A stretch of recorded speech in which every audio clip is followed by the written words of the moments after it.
Et nous sommes de retour à notre magazine de télévision. Encore une fois, grand bonjour. Merci de suivre l'émission. Nous recevons un artiste qui vient de l'Est de la République démocratique du Congo. Il vit à Montréal. Il a également une fondation qui vient en aide aux enfants dans l'Est de la République démocratique du Congo ainsi que dans d'autres pays, en fait certains pays frontaliers. Puis il pourra nous en parler. Mais on le reçoit surtout comme artiste montréalais de cœur. Bonjour Jonathan, comment ça va? Bonjour, ça va bien, merci. Et vous? Oui, ça va, merci. C'est un honneur de vous recevoir à l'émission. Je vous vois là tout chic, Merci beaucoup. Avec l'insigne sur votre, comment dirais sur ce que vous portez, c'est marqué JB. Ouais, ça c'est mon initial. En fait, Jonathan Boudjou. Boudjou. Ouais. Alors, comment est-ce qu'on vous présente?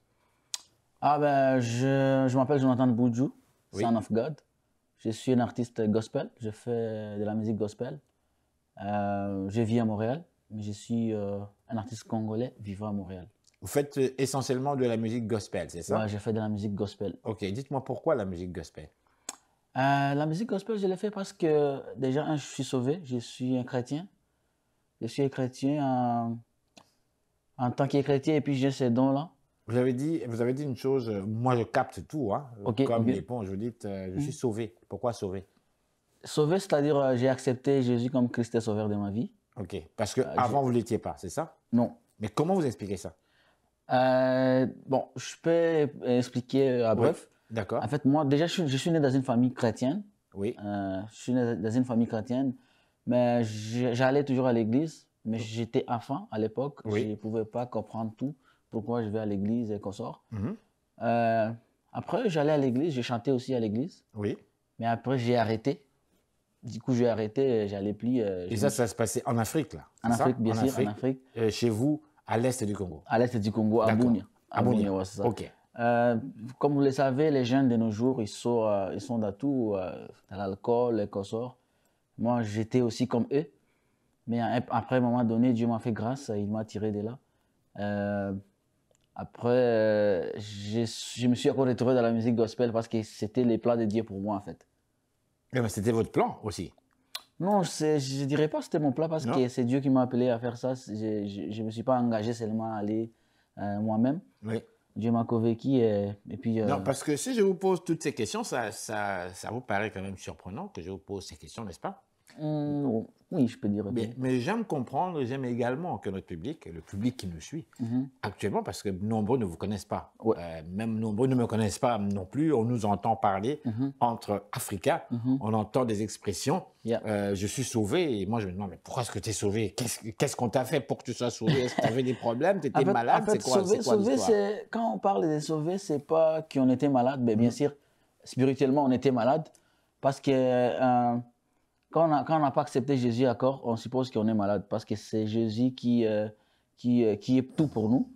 C'est Dieu qui nous a créés. Alors, si on est créé, parce que la Bible dit que tout ce qui respire loue l'Éternel, tant qu'on est vivant et puis on respire cette air-là que Dieu a créée, pourquoi ne pas louer ces dieux-là? D'accord. Alors, c'est pourquoi je me dis je suis sauvé parce que j'étais dans les péchés et Dieu m'a tiré de là. Et je suis sauvé maintenant, je suis devenu une nouvelle créature. Ok. Ouais. Et dans ce sens-là, vous avez donc opté pour la musique gospel. C'est ça. Dans le but de remercier Dieu finalement, quelque part. C'est ça. En fait. Mais dans vos compositions, est-ce qu'on sent cela ou est-ce que vos compositions vont vers autre chose? Ou est-ce que composez-vous ou est-ce que vous faites beaucoup plus de l'interprétation? Non, j'ai écrit aussi des chansons parce que j'ai une équipe avec qui on travaille. Dieu m'a fait grâce, j'ai une équipe avec qui on travaille. Nous écrivons des chansons. J'interprète pas beaucoup. J'ai mes chansons. Vous pouvez aller déjà sur mes réseaux sociaux. Vous pouvez voir les chansons. Mais justement, on va aller tout de suite. Là, on va permettre au public, avant de continuer notre conversation, de découvrir un petit peu votre art. Alors, qu'est-ce que vous nous présentez là sur YouTube? Qu'est-ce qu'on peut retrouver facilement sur YouTube? Vous pouvez aller regarder Amazing Love. Amazing Love. Yeah. Un amour amusant. Mais il a un amour, c'est amazing, je ne sais pas comment je peux expliquer ça en français, mais je sais pas si c'est surprenant ou un amour vraiment fort là, on ne s'attendait pas, tu vois. D'accord, donc Amazing Love, avec Jonathan Boudjou. Et voilà. Ok.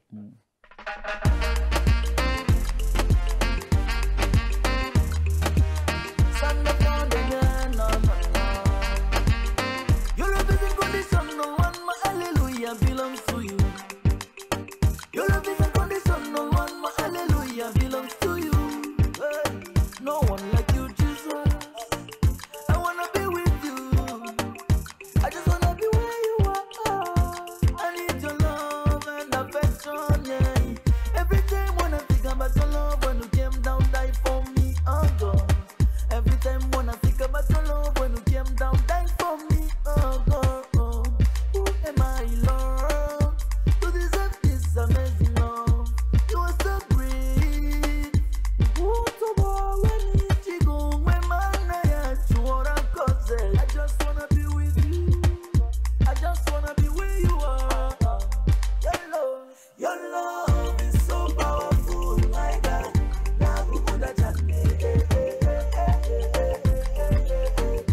je reviens à vous, à cette interview, à Ici Télévision, au magazine, donc notre magazine Ça va causer.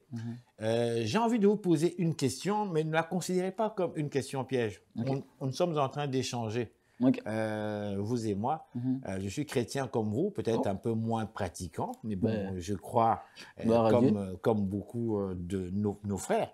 Sauf que je dirais comme un monsieur que j'ai reçu ici, moi je crois parce que en tant qu'Africain, en tant que colonisé du Congo belge, on nous a transmis une religion qui n'était pas la nôtre, qui était une religion occidentale, qui était le catholicisme, et dans lequel moi j'ai grandi. On a vu aussi chez nous d'autres types de religions protestantes. Et jusqu'à arriver aujourd'hui, l'on parle plus de protestantisme africain, mais basé plus sur les rites et les traditions occidentales quand même. D'où ma question. Dites-moi, est-ce que vous êtes-vous déjà posé cette question au sein de notre religion, le christianisme? Pourquoi est-ce qu'on nous pointe du doigt déjà comme « toi tu as péché ».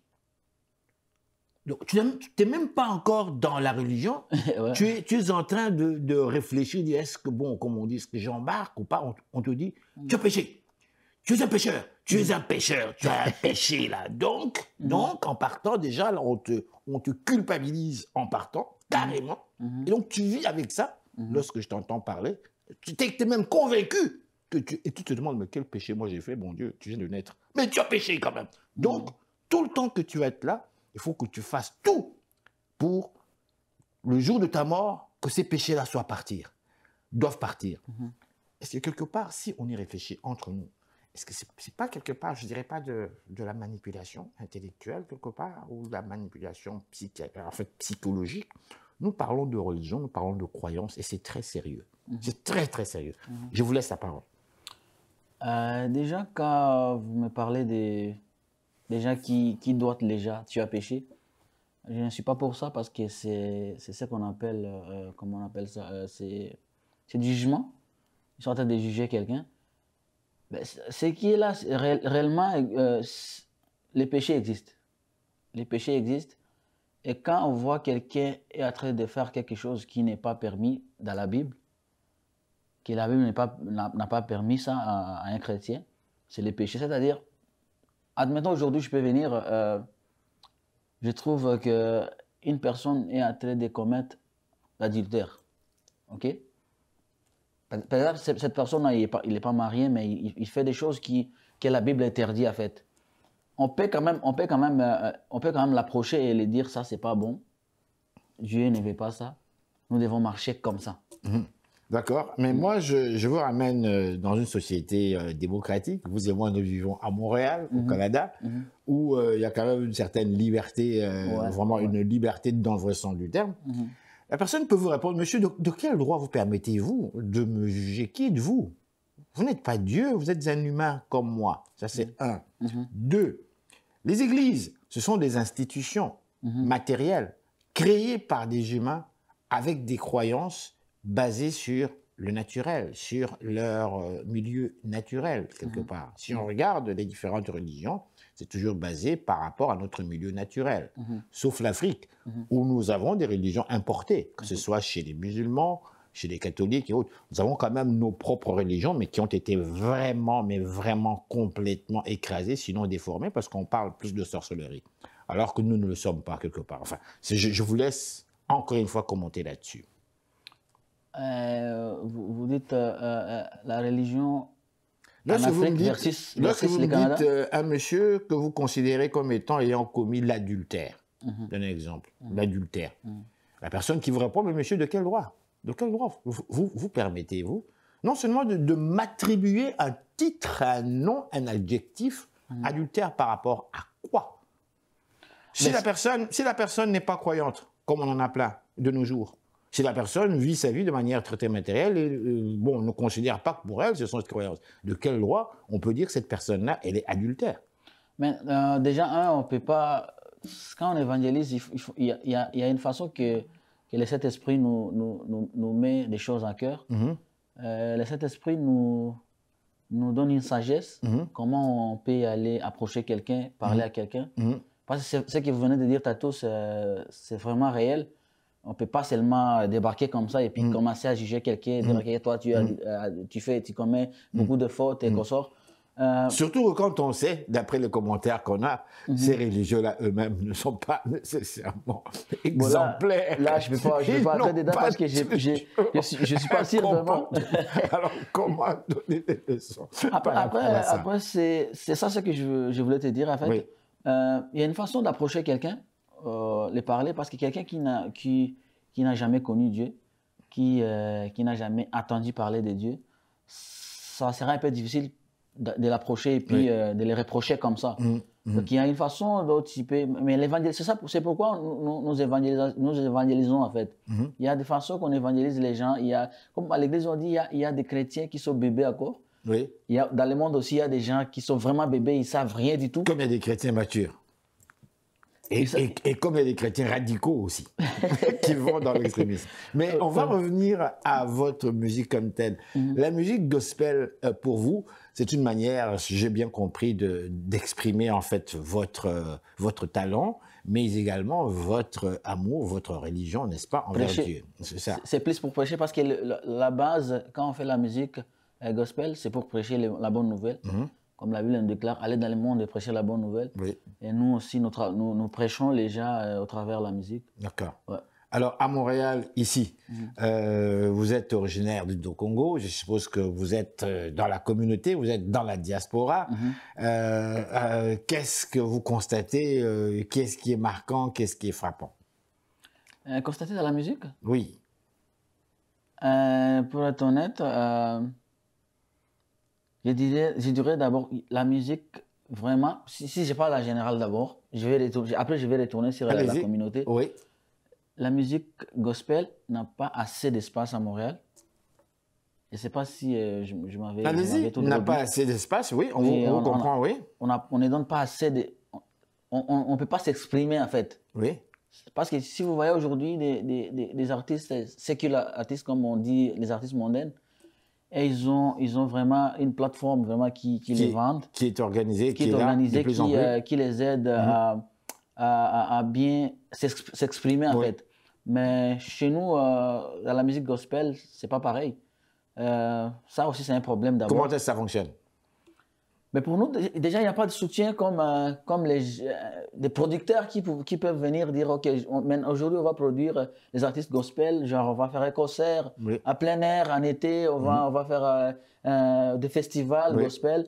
Ça, ce n'est pas vraiment beaucoup ici à Montréal. Bien, ça existe, mais ce n'est pas vraiment comme des artistes séculaires, des artistes mondains, entre parenthèses. Okay. C'est déjà pas bon. Et puis si maintenant je m'en vais dans notre communauté, c'est aussi la même chose. En tout cas, je vais quand même dire ça parce qu'on est là, on est à la télé, c'est pour aussi édifier des choses qui ne marchent pas. Déjà, dans notre communauté, il n'y a pas l'amour à 100%.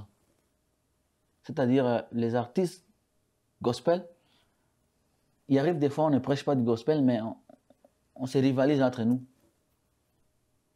Tu vois, ça aussi, ça fait que on ne peut pas évoluer parce que tantôt tu m'as dit ici, il y a des chrétiens qui se passent pour les chrétiens, mais en réalité, ils ne sont pas chrétiens. C'est aussi dû à des choses comme ça. Donc moi, vraiment, moi, c'est seulement on peut prier Dieu parce que nous, les hommes, on peut rien faire, mais on peut quand même conseiller, mais je sais que c'est Dieu qui va agir. Déjà, si ça, on enlève ça dans notre communauté, je sais que la musique gospel va aller en avant. Donc la compétition, pour vous, c'est carrément nuisible, quoi. C'est ça? Compétition, ça ne doit pas exister dans la musique gospel parce que nous tous, on fait partie du corps de Christ. Tous, on fait la même chose.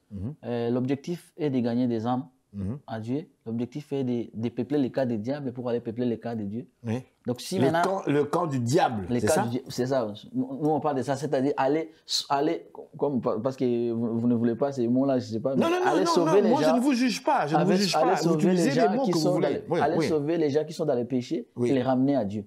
C'est ça l'objectif. Alors nous devons tous nous focaliser sur cet objectif-là. Non pas pour nous confronter à nous. C'est un peu ça, quoi. Oui. J'ai envie de vous poser d'autres questions ici. Comme vous le savez, je représente le public quelque part. Okay.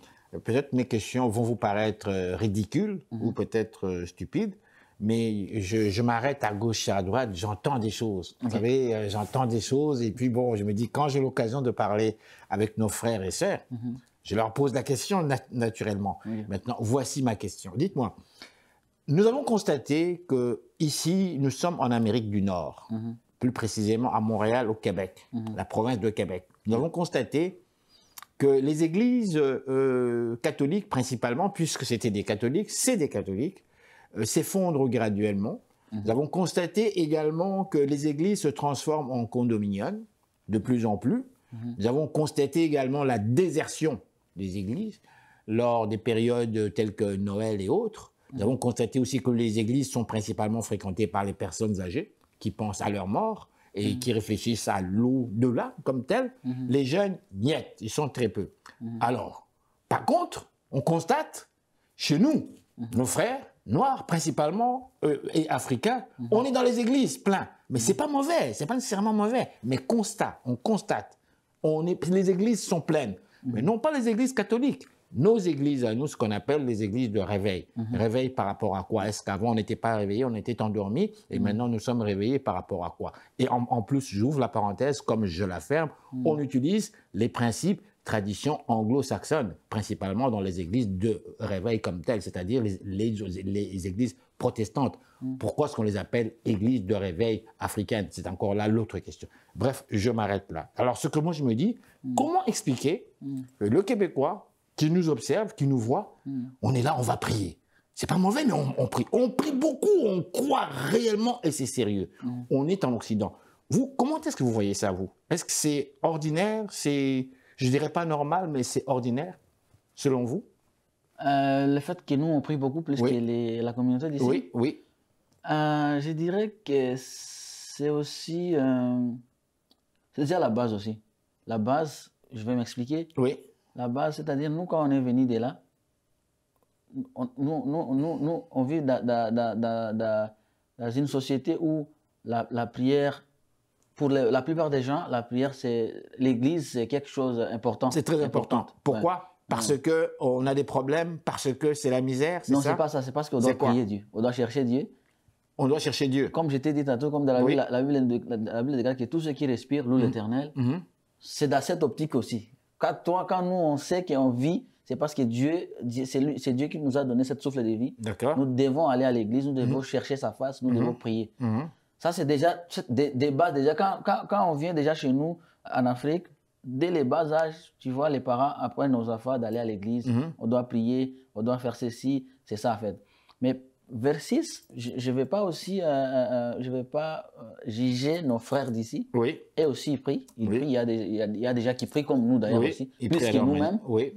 Mais je dirais parce que leur société est plus... c'est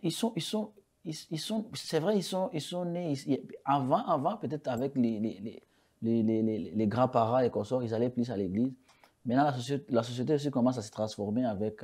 la situation, il y a beaucoup de travail, il y a tout consort, mais il n'y a pas vraiment assez de temps pour montrer aux enfants. Oui. En fait, il y a beaucoup de biens matériels. Il y a la facilité de biens matériels, n'est-ce pas? Non, c'est juste parce qu'ils sont vraiment occupés avec le travail, tu vois. Oui, ils travaillent beaucoup, quoi. Alors, chez nous, on ne travaille pas, on travaille peu. Au travail aussi, on a cette conscience-là encore d'aller à l'église, tu vois. On sait qu'on doit aller prier Dieu, le Dieu qui nous a créés. Oui. Cette conscience-là existe encore. Et que répondez-vous à ceux qui disent qu'on va prier Dieu parce qu'on a peur? Peur. On a peur de mourir. On meurt très jeune chez nous. On meurt n'importe quand chez nous. On manque de beaucoup de choses. On est des pays pauvres comme tels. Les gens n'ont pas d'emploi. Il y a des femmes qui ne font pas d'enfants, qui rêvent d'avoir des enfants. Des hommes aussi. On prie pour X. Il y en a qui sont malades et qui se disent « je veux peut-être mourir ». Beaucoup de personnes prient pour X raisons. Est-ce que je me trompe? Est-ce que c'est faux ce que j'affirme? Je ne peux pas être à 100% avec tout. Je ne suis pas d'accord à 100% avec vous. Vous n'êtes pas obligé d'être d'accord. Donnez-nous votre point de vue à vous. Oui, c'est ça que j'essaie d'expliquer. Oui. Certes, il y a des gens qui vont à l'église pour...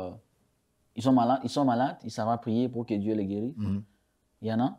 Il y a aussi des gens qui ont des problèmes. Oui. Parce que c'est Dieu qui donne la solution à tous nos problèmes. C'est-à-dire c'est à lui qu'on doit aller crier.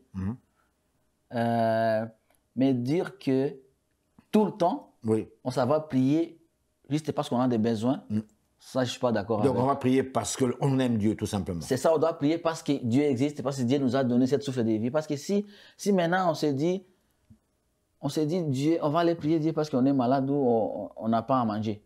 C'est-à-dire on est ingrat parce qu'on oublie que cette souffle de vie que nous avons, c'est Dieu encore qui nous a donné encore. Jonathan, je vous arrête là. Je vous dis merci d'avoir participé à l'émission. Merci beaucoup. On va passer à une autre, comment dirais-je, à un autre vidéoclip. Qu'est-ce que vous nous proposez? Vous pouvez aller regarder Only You God. Only You God. Yeah. Seulement vous, Dieu. Ouais. Merci. Merci Jonathan. Merci. Bonne journée. Merci à vous.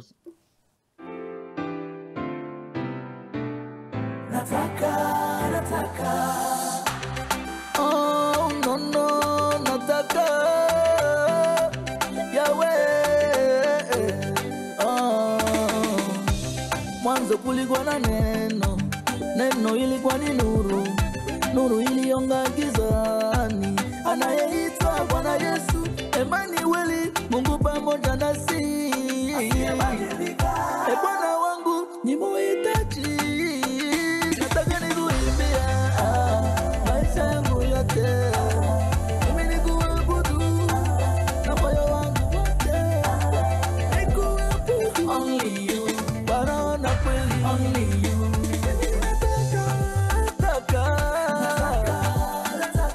Mimi nataka maisha takatifu.